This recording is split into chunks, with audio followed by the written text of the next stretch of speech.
ala katsirin min ibadihil mu'minin asyhadu an la ilaha illallah wahdahu la syarikalah wa asyhadu anna muhammadan abduhu wa rasuluh la nabiyya ba'dah. Allahumma sholli ala Muhammad wa ala ali Muhammad. Amma ba'd. Rabbi shrah li sadri wa yassir li amri wahlul 'uqdatam min lisani yafqahu qawli. Ibu bapak hadirin jamaah pengawasan rutin kajian malam Rabu di Masjid Tondong rahimakumullah. Alhamdulillah kita bersyukur kepada Allah Subhanahu wa taala malam hari ini ba'da maghrib menjelang isya dengan ilmi serta nikmat-nikmat lainnya yang kita rasakan. Salam semoga Allah tetap curahkan kepada Nabi Muhammad sallallahu alaihi wasallam, juga kepada keluarganya, para sahabatnya, para pengikutnya yang senantiasa istiqomah mengikuti, melaksanakan, menghidupkan sunnah-sunnahnya Kanjeng Nabi sampai hari akhir, termasuk kita. Amin ya rabbal. Hadirin Allah, ini pertemuan ke-189 hari Selasa 11 Juni 2024. Adapun kajian yang akan kita bahas malam hari ini, karena mendekati sholat Idul Adha, maka kita ngaji tentang sholat Idul Adha. Judulnya tuntunan sholat Idul Adha, tata cara kesunahan-kesunahan pelaksanaan sholat Idul Adha. Hadirin rahimakumullah, sholat Idul Adha itu hanya dilakukan pada bulan Zulhijjah tanggal 10. Jadi ini termasuk sholat-sholat yang kondisional. Tidak bisa, misalnya kalau sholat tahiyatul masjid boleh di Masjid Gelondong, boleh di Masjid Kertopaten, boleh di Masjid Kepuh. Tetapi kalau sholat Idul Adha untuk waktunya hanya dilakukan pada tanggal 10 Zulhijjah. Nah, kita akan belajar tuntunan-tuntunan sesuai dengan yang dicontohkan Rasul mengenai sholat Idul Adha. Tahun ini insya Allah sholat Idul Adha tanggal 10 Zulhijjah bertepatan dengan 17 Juni tahun 2024. Di sini ada Ketua PHBI ya, peringatan Hari Besar Islam Wirokerten, yaitu Pak Tatom, itu Ketua PHBI. Insya Allah akan menyelenggarakan melaksanakan sholat Idul Adha di lapangan Gelondong hari Selasa, hari Senin, Selasa lagi salah ya, hari Senin tanggal 17 Juni 2024. Insya Allah 6.30 khotib mulai sholat Adha, kemudian khutbah ya. Jadi sebelum 6.30 sudah hadir di lapangan ya. Meskipun kemarin ada yang mengusulkan bagaimana kalau 6.15. Nah, kita akan bahas ini. Untuk sholat Idul Adha di awal atau agak akhir, bedanya dengan sholat Idul Fitri itu apa? Kemudian juga kita akan bahas mengenai kesunahan-kesunahan sebelum atau ketika sholat Idul Adha. Oke. Prinsipnya sholat Idul Adha itu mirip ya, mirip seperti sholat subuh ya, 2 rakaat. Tetapi ada perbedaan. Nah, perbedaannya nanti pada saat kita bahas kaifiat. Tapi kita mulai dulu dari pertanyaan pertama. Untuk sholat Idul Fitri dengan sholat Idul Adha, sekiranya sama-sama 6.30 mulai bagus waktu duhanya. Untuk sholat Idul Fitri itu pas 6.30-nya atau kurang, atau yang Idul Adhanya lebih awalkan, pilih yang mana? Oke. Nah, kita akan bahas ya. Seandainya kebiasaan ini matahari terbitnya itu 6.30 nih sudah mulai, untuk sholat Idul Fitri. Sebaiknya, tidak harus. Untuk sholat Idul Adha itu dengan waktu subuh pada saat hari Idul Fitri dengan hari Idul Adha itu hampir mendekati, maka pas Idul Adha itu lebih awal. Yang disunahkannya lebih awal. Makanya kemarin ada yang menyampaikan, bagaimana kalau 6.15? Pada saat rapat saya dengan sekretaris WHB, saya sepakat 6.15. Tapi kemarin rapat memutuskan 6.30 gitu Pak. Tetap 6.30. Kecuali kalau mau 6.15 diumumkan di masjid-masjid atau di grup WA perumahan, sholat Idul Adha di lapangan Glondong dimulai 6.15, bukan 6.30. Tapi khawatirnya kasihan ada orang yang sudah niat mau sholat Idul Adha karena tertulis 6.30 di spanduk itu, ternyata dimulai 6.15, nanti gelok malah ketinggalan mau sholat ke sana, oh nggak rasido balik meningnya. Nah, jadi tetap 6.30 ya. Oke, jadi jawabannya untuk sholat Idul Adha lebih utama dibedakan dengan sholat Idul Fitri, yakni lebih awal. Kalau ditanya apa perbedaan waktu sholat Idul Fitri dengan Idul Adha, maka Idul Adha dilaksanakan lebih awal, tetapi tetap sudah waktu masuk untuk sholat Id ya. Jadi saya merujuk kepada hadis Rasulullah SAW, disebutkan bahwa sholat Idul Adha itu disunahkan dilaksanakan pada awal waktu. Kenapa? Karena memberikan kesempatan bagi jamaah untuk segera melakukan penyembelihan hewan kurban, supaya waktunya lebih luang, lebih banyak, lebih panjang. Dari hadis sebutkan, karena Nabi SAW yusolli bina yaumal fitr wasyamsu ala qaidi rumhaini wal adha ala qaidi rumhin.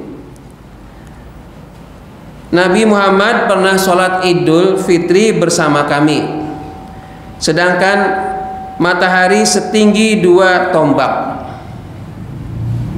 Matahari setinggi 2 tombak jaraknya pada saat sholat Idul Fitri. Kemudian sementara pada Idul Adha matahari setinggi 1 tombak. Itu artinya sholat Idul Adha itu lebih awal dilakukan sesuai dengan kesunahannya. Adapun nanti pelaksanaannya kok hampir sama saja, itu demi mengakomodir jamaah barangkali yang jauh, yang jaraknya jauh, mereka ingin sunnah mau berjalan kaki, maka diberi kesempatan 6:30 itu mulai. Sebelum 6:30 itu ada informasi-informasi, ada mengingatkan tuntunan untuk sholat Idul Adha. Kejadian tahun kemarin itu ada yang beberapa viral, ada jamaah sudah meninggalkan sholat Idul Fitri sebelum khutbah selesai.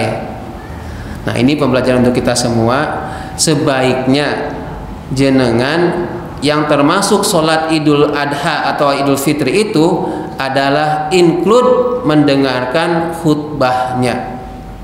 Jadi selesai itu, begitu selesainya khotib Idul Adha atau Idul Fitri, bukan patokan sholatnya, tapi satu rangkaian, yakni selesai selesai khutbahnya.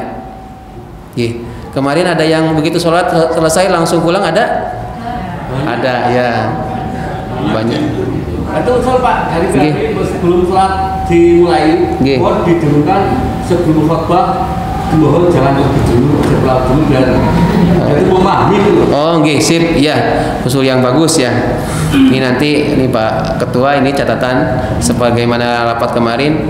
Jadi ada panitia yang mengingatkan kepada jamaah supaya tidak meninggalkan lapangan sebelum selesai khutbah. Oke.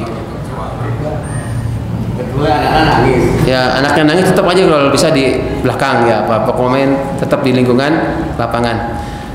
Oke, saya sudah kasih kode ya ke khutbah khotibnya supaya tidak lama-lama, rukun sahnya itu terpenuhi, pesan sampai, tidak usah terlalu lama. Takutnya jamaah terlalu panas terus kemudian meninggalkan sebelum selesai khutbah. Kata calon khotibnya, ya insya Allah saya paham karena saya juga jamaah. Oh siap, karena sama juga pernah ngalamin menjadi jamaah ya. Oh ya alhamdulillah. Kalau pemimpin itu memang kalau ujuk-ujuk jadi pemimpin nggak pernah jadi yang dipimpin, repot ya, merasa berkuasa, akhirnya apa-apa ukurannya dia, bukan ukuran bagaimana orang lain. Oke, insya Allah. Meskipun teksnya itu banyak Pak, teksnya itu banyak. Kemudian saya koreksi, ini untuk bisa dibaca bagi jamaah di luar khutbah. Nanti pas khutbah disampaikan poin-poinnya saja. Karena kalau dibaca itu sekitar 25 menitan. Dari mulai salam, terus takbir, tahmid terus sampai selesai itu sekitar 25 menit dengan bacaan yang standar, tidak terlalu cepat. Oke. Saya kembali lagi, jadi kesunahannya sholat Idul Adha itu diawalkan dibandingkan sholat Idul Fitri. Gitu ya. Yang kedua, disunahkan tidak makan atau berpuasa dulu. Ingat-ingat ini sepele, tapi kalau tidak tahu ilmunya kan eman-eman. Kalau sholat Idul Fitri dengan sholat Idul Adha bedanya begini. Sebelum sholat Idul Fitri jenengan disunahkan batalin dulu, minum dulu kah atau makan kalau ada atau makan buah-buahan, pokoknya posisinya sudah tidak puasa ketika Idul Fitri. Tetapi ketika Idul Adha jenengan tahan sampai selesai khotib turun baru boleh minum. Disunahkan, tidak wajib ya. Disunahnya itu perut dalam keadaan puasa, tidak makan, tidak minum. Kalau ngerokok boleh, ya maksudnya ya makan minum termasuk ngerokok juga ya. Kalau ngopi, ya apalagi ngopi sama ya. Jadi usahakan disunahkan nanti hari Senin nih Bapak Ibu, jenengan berangkat ke lapangan dalam keadaan berpuasa. Insya Allah sampai jam 7 mungkin ya 7:04 perut itu nggak diisi aman ya, nggak bakal semaput. Untuk sholat Idul Adha dan khutbah masih kuat ya. Jadi disunahkan untuk berpuasa. Adapun alasannya, ini hadis riwayat Ahmad dari Buraidah berkata Nabi SAW tidak berangkat pada hari raya Idul Fitri kecuali makan terlebih dahulu, dan tidak makan pada hari Idul Adha kecuali setelah pulang, kemudian makan hasil penyembelihannya. Jadi gampangannya sebelum Idul Adha jenengan puasa dulu. Maksudnya puasa tidak makan tidak minum ya, karena di sana haram puasa Bu. Hari Idul Adha itu termasuk hari yang diharamkan untuk berpuasa. Sholat hari raya Id, Idul Fitri, Idul Adha, Tasyrik itu haram berpuasa. Oh saya kan kuat, haram malah jenengan dosa. Lo kok dosa? Karena melanggar syariat. Lo kok sebelum Idul Fitri, sebelum sholat Idul Adha, kok puasa? Bukan bermaksud puasa, tapi tidak makan, tidak minum. Bukan diartikan puasa. Karena kalau disebut puasa itu mulai tidak makan, tidak minum dan hal yang membatalkan dari terbit matahari hingga tenggelam matahari, subuhan sampai maghrib. Kalau ini enggak, dari subuh itu tahan, nggak makan, nggak minum, begitu selesai khutbah Idul Adha baru boleh makan atau minum. Sebelah berarti kan ada nasi katsu ya, kalau jualan ya bisa mampir ke sana. Saya kira meskipun sholat Id ada aja, karena di situ ada apa untuk ekonomi. Mungkin ada yang jualan balon dan lain-lain, ada yang minuman juga ya. Siapa tahu? Karena ada kesempatan ya meraih rezeki ya jualan, bisa jadi. Jadi poinnya tidak makan dulu sebelum sholat Idul Adha. Kemudian yang ketiga, pakailah pakaian yang terbagus serta memakai wangi-wangian sewajarnya. Terbagus itu bukan berarti termahal. Ya, setidaknya menutupi aurat, beda dari yang biasa dipakai sehari-hari. Tidak harus baru ya. Ya, kalau di Sunda itu istilahnya baju kokojo ya. Ada orang Sunda di sini? Kokojo itu jadi baju andalan. Ini baju dipakai kalau pas momen-momen tertentu saja. Jadi bukan baju harian. Itu baju kokojo, ya, baju yang bagus, yang diistimewakan. Kemudian pakai parfum. Nah, parfumnya jangan yang seperti anak kecil ya, menyengat banget kan. Ada anak kecil itu yang anak SD itu kelas 6 itu parfumnya parfum. Jadi baunya ya wangi bagi mereka, bagi saya tuh gitu. Jadi anak-anak yang kelas 6 itu kan mulai puber awal. Jadi sudah pakai parfum habis olahraga itu. Bagi mereka itu bangga bisa wangi, tapi bagi saya tidak ternyata ya. Karena baunya beda, tidak lembut itu loh, menyengat ke hidung itu kayak gimana gitu ya.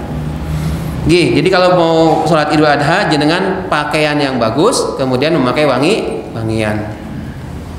Bajunya atau lengannya, setidaknya nanti kalau pas salim itu orang aroma wanginya itu seneng gitu. Ya. Silahkan berpakaian yang bagus ya, dan memakai wangian. Ini dari hadis dalam Musnad Asy-Syafi'i bahwasanya Nabi Muhammad SAW itu memakai pakaian yang terbagus setiap kali hari raya. Nah, terus bagus tuh tumbas di mana? Ini bukan promosi ya. Di Sambangan ada grosir Pancasan. Ini bukan promosi, tapi orang ini yang punya itu suka ngasih voucher sedekah ke anak yatim piatu Wirokerten. Nah, itu orang baik harus disebarkan ya. Bukan bermaksud ria, tapi untuk memotivasi yang lain. Pak Mukidi namanya. Pak Mukidi itu rutin menjelang Idul Fitri memberikan voucher parcel kalau bahasa kitanya. Kemarin pas pengajian di anak yatim Kepuh hari Ahad kemarin sama. Kalau tidak salah ada berapa 20 ya? 20 voucher masing-masing harganya 100.000. Gelondong ada ya? Ada. Padawam mungkin Padawam ya tuh. Dapat nggak dari? Oh, alhamdulillah. Bukan goloknya ya, itu golok punya umat itu. Kalau goloknya punya kampung, punya takmir ya. Padawam itu menjawab wazuliyat qulubuhum ya, surat Al-Anfal kalau nggak salah ya. Saya di dalam ngitung uang, ngitung infak ya. Alhamdulillah itu rezekinya anak soleh katanya ya. Itu Pak Mukidi memberikan voucher harganya 100.000. Pas yang 100.000 Bu? Iya 100.000 karena ada yang beda nominalnya.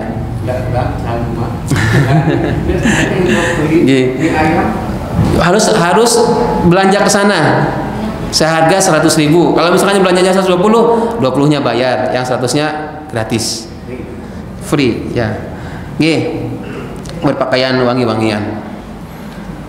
Kemudian yang keempat, disunahkan berjalan kaki menuju lapangan sambil bertakbir. Jadi pas saya jauh pakai motor silahkan, tapi kalau mau disunahkan pakai jalan kaki. Yang paling jauh siapa? Pak Widi ya, sana di Lor, Indonesia bagian utara ya. Paling selatan Pagiran ya. Malah dekat itu ya masalah paling dekat itu ya, malah dekat. Siapa lagi yang paling utara, paling barat Sinten? Pak Yanto itu sudah beda duku aslinya ya, karena terpotong ya, tapi masuk Gelondong. Jauh berarti ini. Paling barat siapa? Saya sendiri. Pak Pomin ya. Pak Tatom sama Pak Widi itu jauhan Pak Widi ya. Jauh sedikit. Itu jalan kaki. Lah kalau nggak cukup ya disetting kira-kira mau santai, mau kecepatan berapa, jam 6 berangkat sampai sana kan bisa. Jadi masih ada buat duduk, nafas, sepanjang jalan takbir. Jadi disunahkan berjalan kaki sambil bertakbir. Dari Ali bin Abi Thalib ia berkata, termasuk dari sunnahnya Rasul adalah berangkat sholat id dengan berjalan kaki dan makan sesuatu sebelum berangkat. Ini sholat Idul Fitri maksudnya. Tapi untuk berjalan dengan berangkat dengan berjalan kaki itu yang ditekankan. Hadis riwayat Tirmizi. Kira-kira Pak Widi mau naik motor apa jalan kaki? Naik motor ya, nggak apa-apa ya. Kalau ada mobil ngajak yang lain juga boleh. Motor tapi takbir. Takbir motor setiap putaran Allahu Akbar, Allahu Akbar. Oh ya, sekarang talqin apa namanya? Sigot takbir kok talqin. Takbir. Ini nanti kalau ada perbedaan. Kalau misalnya saya yang mimpin, jangan heran saya menggunakan takbir yang sigotnya 2 kali takbir. Pak, ke saya 3 kali, silahkan. Saya 4 kali. Nah, yang 4 kali nggak ada itu. 2 kali atau 3 kali. Saya berikan contoh yang 2 kali. Bedanya cuma 2 kali yang penyebutannya 2. Allahu Akbar, Allahu Akbar. La ilaha illallah, wallahu akbar. Allahu akbar walillahil hamd. Itu sigot takbir 2. Bagaimana kalau yang 3? Kebanyakan ada yang 3. Ya nggak apa-apa. Allahu akbar, Allahu akbar, Allahu akbar. La ilaha illallah, wallahu akbar. Allahu akbar walillahil hamd. Dua-duanya boleh. Ojo diprotes pas misalnya ada yang mimpin 2 kali. Mas kurang apa nek takbir kurang siji. Nggak usah. Atau ada yang 3, mas kelebihan mas. Enggak ya, itu udah biarkan aja takbir. Sunnahnya di bulan Zulhijjah itu adalah, saya sampaikan di bapak-bapak malam kemisan, perbanyak bacaan takbir, tahlil, takbir dan tahmid. La ilaha illallah, Allahu akbar dan alhamdulillah. Itu diperbanyak. Ini mulai hari Sabtu kemarin sampai nanti tasyrik, sampai bulan habis bulan Zulhijjah, perbanyak, terutama yang 10 hari ya sebelum sholat Idul Adha, perbanyak takbir. Disunahkan lagi sampai asar hari terakhir tasyrik. Jadi kalau tahun ini itu hari Kamis akhir asar, baca imam ini misalnya sholat berjamaah, imam mimpin takbir. Berapa kali? 3 kali, 5 kali, 8 kali, sesukanya imam ya. Mau 5 boleh, mau 3 boleh, mau 7, mau 10. Tapi jangan banyak-banyak, 10 sampai 15 kali kan kesuwen nanti. Ada yang mau kemana-mana. Cukup ya 5 atau 3 minimal. Oke. Berarti kamu seperti hari Senin tuh. Berarti berapa hari terakhir kapan? Hari Kamis asar. Senin, Selasa, Rabu, Kamis asar. Iya. Berarti 4 hari ya? Iya. Dari hari Seninnya kan pas hari Idnya 10 Zulhijjah. Tasyriknya itu mulai hari Selasa, Rabu, Kamis. Tasyriknya cuma 3. Hari ke-11, hari ke-12, hari ke-13 itu hari tasyrik. Hari tasyrik itu apa sih kata sahabat? Hari tasyrik itu hari dibanyakannya takbir. Jadi silahkan baca takbir sebanyak-banyaknya. Bagaimana kalau pas sholat berjamaah setelah selesai imamnya nggak baca takbir, nggak memimpin takbir? Ya tidak apa-apa. Cuma kehilangan sunnahnya untuk membaca takbir. Jadi siap. Kalau imamnya lupa tuh gimana? Terus makmumnya terus gimana? Sendiri gitu inisiatif. Mimpin gitu. Oh, nggak apa-apa. Karena itu kadang-kadang kan lupa. Ya. Itu ada makmumnya. Itu. Oh, nggih, bagus malah ya. Nggih, boleh. Malah bagus karena namanya juga manusia kan masih ada lupanya. Begitu. Namanya kerjasama ya. Nggih, nah itu bagus, kerjasama yang bagus. Misalnya imamnya Pak Badawi lupa ini misalnya ya, terus Pak Uji ngingetin Allahu Akbar takbir, tapi Pak Badawi mungkin nggak dengar atau lupa ya. Misalkan Pak Uji takbir mimpin Allahu Akbar, Allahu Akbar, la dan seterusnya itu la ilaha illallah sampai selesai, kemudian jamaah menirukan. Nah, itu bagus ya. Jadi kesunahannya dilaksanakan. Oke. Jadi Allah berjalan kaki sambil takbir. Pak Ut gimana nanti mau jalan kaki? Nah, kemungkinan besar insya Allah kalau panjang umur ya, saya pakai motor karena saya tidak di sini sholatnya, ternyata ya sholatnya saya di sana di arah timur ya. Jadi jam 6 berangkat karena 6.15 sudah mulai ya. Saya itu panitia di sini tapi pas hari H nggak ikut ya. Tapi setidaknya mendukung, mensupport, membackup setidaknya ya sebelum pelaksanaan. Oke, pakai motor saya Bu, meskipun insya Allah diniatkan sepanjang jalan takbir. Bukan takbirnya karena kaget Allahu Akbar misalkan pas di jalan itu ya. Tapi takbir semata-mata untuk mengagungkan Allah.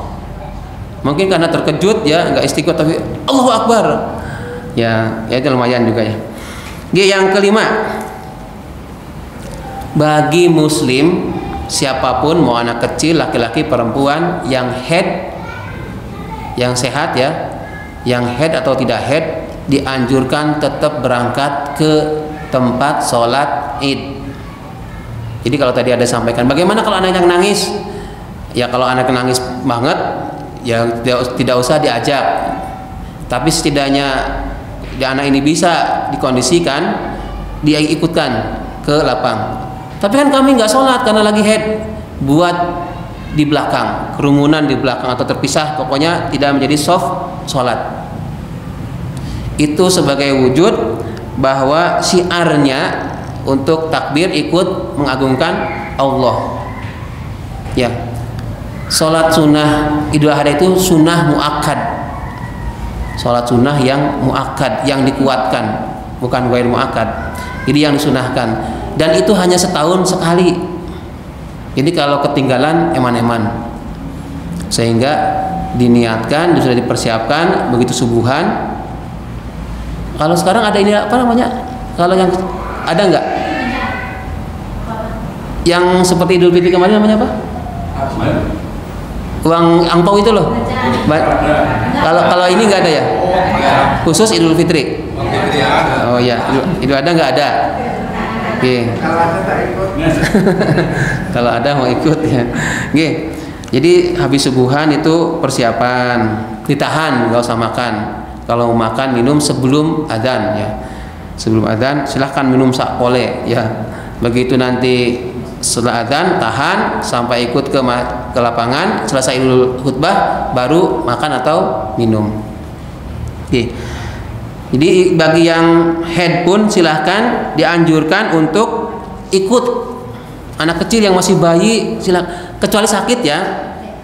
Sakit tapi masih bisa didorong itu pakai roda ya silahkan. Sekiranya tidak menyusahkan yang lain ikut ke lapang untuk menyaksikan sholat Idul Adha. Dari Umi Atiyah berkata, kami diperintahkan mengajak orang yang sedang haid dan orang-orang tua agar menghadiri 2 sholat id. Lalu mereka menyaksikan jamaah umat Islam dan ajakan mereka. Sedangkan orang yang hamil dipisahkan dari tempat sholat. Seorang wanita bertanya, wahai Rasulullah, salah satu kami tidak punya jilbab, tidak bisa menutup aurat. Kata Nabi bagaimana? Hendaklah temannya memberikan jilbab untuknya. Nah, kalau ada alasan, saya nggak pakai ruku, nggak punya ruku, pinjamin ya. Lari ke masjid, ambil ruku di sini, pinjamin. Kalau memang ada alasannya, tidak ada untuk menutup aurat. Ini saking diperintahkannya, tapi perintah ini bukan wajib ya, kesunahan tidak. Jadi kalaupun tidak sana tidak dosa. Ya, tetap cuma kalau tidak ikut ke sana, sayang. Eman-eman kalau bahasa Sundanya tuh awal ya, awal kalau nggak mendapatkan kesunahan. Berikutnya yang keenam, sebaiknya sholat Idul Adha atau Idul Fitri itu dilakukan di tanah lapang, di tanah yang lapang. Tanah lapang itu bukan lapangan sepak bola ya. Pokoknya tanah itu datar. Misalnya di lapangan poli itu utaranya Pak Uji misalnya boleh. Nah, tapi itu nggak cukup kan, hanya berapa soft, hanya beberapa orang. Kecuali kemarin mungkin pas COVID di rumah-rumah tertentu diselenggarakan sholat id, khutbahnya juga singkat. Nah di tanah lapang boleh di lapangan. Kalau alhamdulillahnya di Gelondong ada lapangan, ya pakai lapangan Gelondong itu. Ada tanah lapang lagi, di mana yang ada? Parkir masjid, ya bisa di sana juga bisa itu ya. Di badminton itu, tapi hanya beberapa soft ya. Ini antisipasinya barangkali kalau hujan ya di gedung kelurahan ya, lari ke sana, nanti ada yang sholat di situ.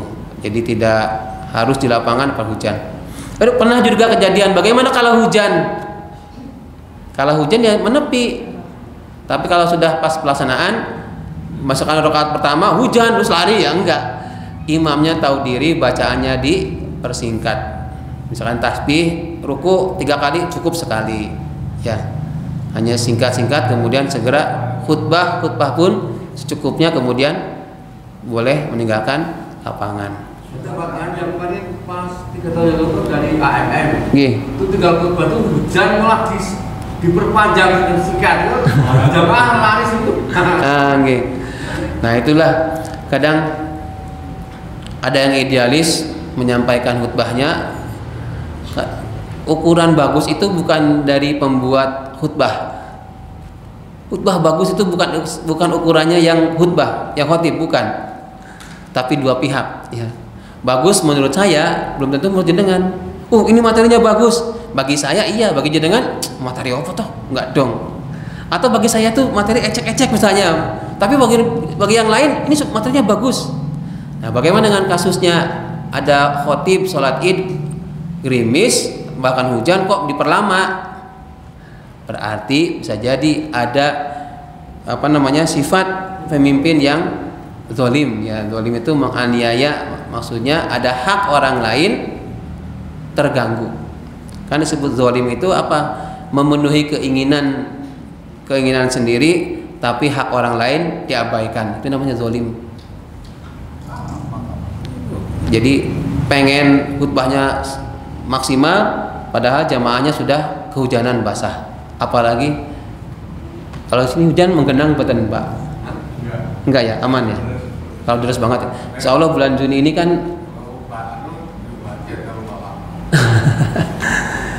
ya mudah-mudahan nanti ini Pak Wakijoy begitu keadaannya bisa melihat situasi ya, menduk, gerimis ya, hujan itu stop, segera dicukupkan rukun-rukun khutbahnya, kemudian salam, selesai ya.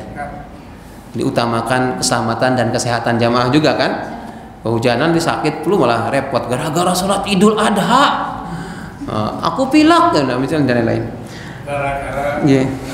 Berikutnya ini tidak diawali dengan azan dan qomat. Ya, tidak, ini semua paham, tapi siapa tahu ada. Karena ini pernah kejadian loh Pak, ada status ini. Ini bukan menjelek-jelekan tapi fakta, saya masih menyimpan kalau tidak salah. Ada akun Twitter, dulu namanya Twitter bukan X, dari kepresidenan. Nyebutnya Bilal. Jadi Bilal itu azan dulu dan dia qomat sebelum sholat Idul Fitri pas zaman Covid. Akan ketawain sama netizen itu. Masa iki berarti sing nulis iki nggak sholat tenanan nih. Gak mungkin kan sholat Id itu ada azan dan qomat. Mungkin dia sholat subuh dengarnya terus dia tulis diawali dengan azan subuh ya. Bukan sholat Id. Jadi sholat Id itu sholat Idul Fitri, Idul Adha tidak boleh ada azan atau qomat. Tidak ada ya. Kemudian yang berikutnya, tidak ada sholat sunnah sebelum dan sesudah Idul Adha atau Idul Fitri. Saya kan mau sholat duha, daripada ngenteni jamaah yang lain, saya sholat duha dulu di tengah lapang. Tidak boleh. Jadi enggak. Terus setelahnya yang lain bubar, aku tak sholat duha jangan. Terus kalau saya di rumah udah selesai ini jam 10 sholat duha, sebaiknya tidak. Khusus hari itu. Jadi kan nggak dosa kok nggak sholat duha sehari di hari raya itu. Saya kan udah biasa sholat duha. Tidak apa-apa itu dimaklum ya. Karena sudah ada sholat Id Idul Adha. Oke, sekarang bagaimana kaifiatnya untuk sholat Idul Adha? Hadirin rahimakumullah. Ini untuk kaifiat sholat Idul Adha nanti akan ada pertanyaan ini. Yang pertama yaitu sholatnya dilakukan sebanyak 2 rakaat dengan cara membaca takbir 7 kali setelah takbiratul ihram pada rakaat pertama, kemudian 5 kali pada rakaat kedua. Jadi begitu imamnya Allahu Akbar, itu bukan dihitung, itu tidak dihitung, tapi itu takbiratul ihram. Begitu misalnya ya, sudah ini berdiri kemudian Allahu Akbar, itu adalah takbiratul ihram. Sedekap gini Allahu Akbar itu 1, Allahu Akbar 2, terus sampai 7. Pertanyaannya, apa yang dibaca ketika jeda atau peralihan takbir 1 dengan takbir kedua? Nah, itu mau ditanyakan. Hadirin sebenarnya tidak ada tuntunan dari Nabi mengenai bacaan di antara takbir yang 7 atau takbir yang 5. Terus gimana? Ya diam.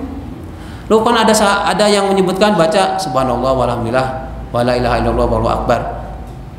Ya kalau memang mau itu baca ya silahkan, tetapi yang saya pahami itu tidak ada. Begitu Allahu Akbar takbir ihram nih. Terus Allahu Akbar, Allahu Akbar, tidak membaca ya tidak apa-apa.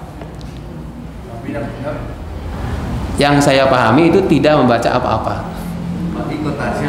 Kalau ada yang baca subhanallah walhamdulillah wala ilaha illallah akbar, atau apa tuh subhanallah walhamdulillah Allahu akbar misalnya, nah itu yang tidak saya temukan dalilnya atau rujukannya.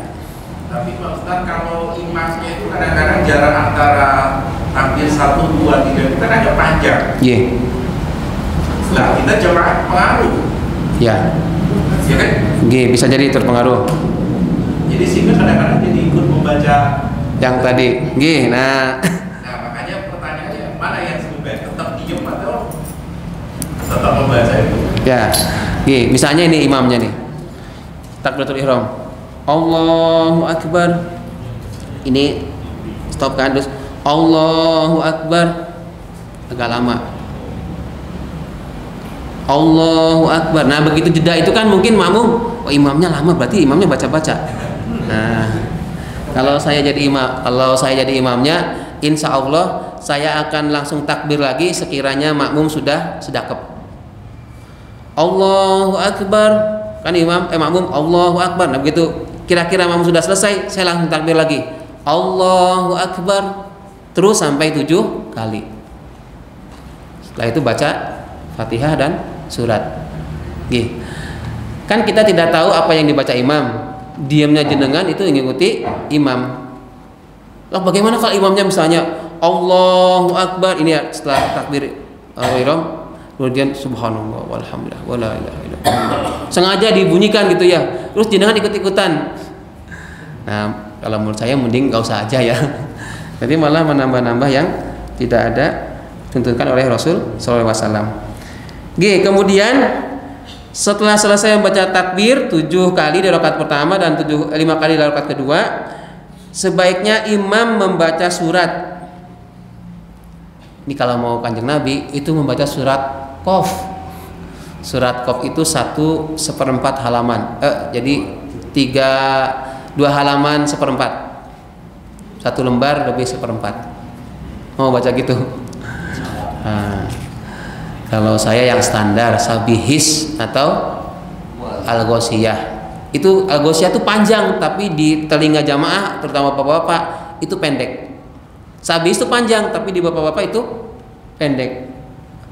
Karena apa? Sudah terbiasa. Surat Al-A'la atau bacaan yang sepadan dengan surat Al-A'la. Silahkan ya, itu urusan imam. Al-Ghoshiyah, Al-Qamar kalau mau. Kemudian setelah itu, setelah sholat ada khutbah. Jadi jenengan dan tidak ada Bilal. Begitu selesai imam, langsung imam berdiri. Tidak ada lagi ada yang pengumuman misalnya hadirin rahimakumullah, berikutnya kita akan mendengarkan khutbah sholat Idul Adha. Enggak usah ada protokol gitu, langsung imamnya naik mimbar, naik ini khutbah, ke apa namanya ini podium ya, kemudian khutbah. Khutbahnya 1 kali, bukan 1-2 kali seperti sholat Jumat, hanya 1 kali. Jadi tidak ada khutbah kedua. Kalau sholat Jumat kan ada khutbah kedua. Kalau sholat Id, Idul Fitri, Idul Adha cuma sekali. Kalau sholat Idul Adha itu wajib atau sunat? Sholat hukumnya sunnah yang dikuatkan. Jadi seperti jenengan sholat ba'diyah Isya, ba'diyah Maghrib itu sunnah yang dikuatkan. Kalau waktu dulu pernah terjadi itu waktu itu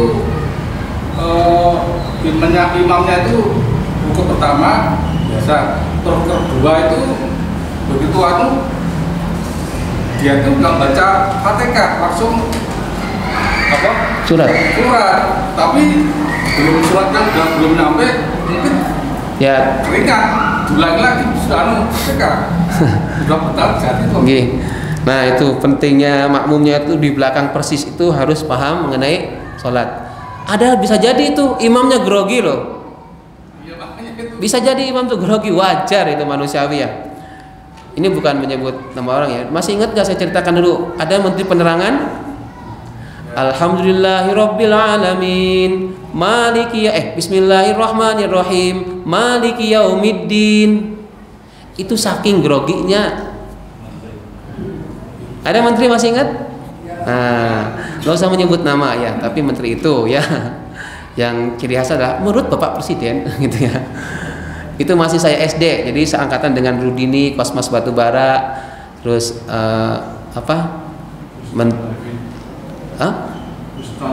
Bustanul Arifin ya. Kalau sekarang menteri-menteri nggak ada yang hafal ya, anak-anak. Kalau dulu zaman saya tuh hafal. Jadi menteri dalam negeri sampai Akbar Tanjung itu, sampai menteri terus ke bawah itu ada hafal semua dulu ya. Sekarang yang hafal cuma menteri pendidikan aja palingnya sama menteri agama ya. Yang lainnya nggak tahu ya. Saya kira itu. Ada lagi pertanyaan? Cukup? Bu Tiwang mau tanya? Oke. Saya tanya sekarang, minggu depan hari Selasa kita tetap ada pengajian apa boten? Libur? Oke. Kalau Senin juga libur. Senin aja jelas Senin. Malam Kamis juga libur. Berarti minggu depan? Oh, malam Senin, malam Selasa libur, malam Rabu libur, malam Kamisan juga libur. Oke, sip. Itu rencananya Selasa itu dari Takmir Ahmad Dahlan itu mungkin agak jauh mungkin ya. Kalau saya ikut ke Giri Subo, Gunung Kidul sana, iniin hewan kurban kan, setidaknya sampai sini mungkin maghrib atau isya. Jadi kalau libur alhamdulillah ya bagi saya. Jadi tidak ada di sini. Kira itu yang bisa sampaikan, mudah-mudahan bermanfaat. Assalamualaikum. Kita tutup dengan bacaan doa kafaratul majelis. A'udzubillahi minasyaitonir rajim. Bismillahirrahmanirrahim. Subhanakallahumma wa bihamdika asyhadu an la ilaha illa anta astaghfiruka wa atubu ilaik. Alhamdulillahi rabbil alamin. Assalamualaikum warahmatullahi wabarakatuh.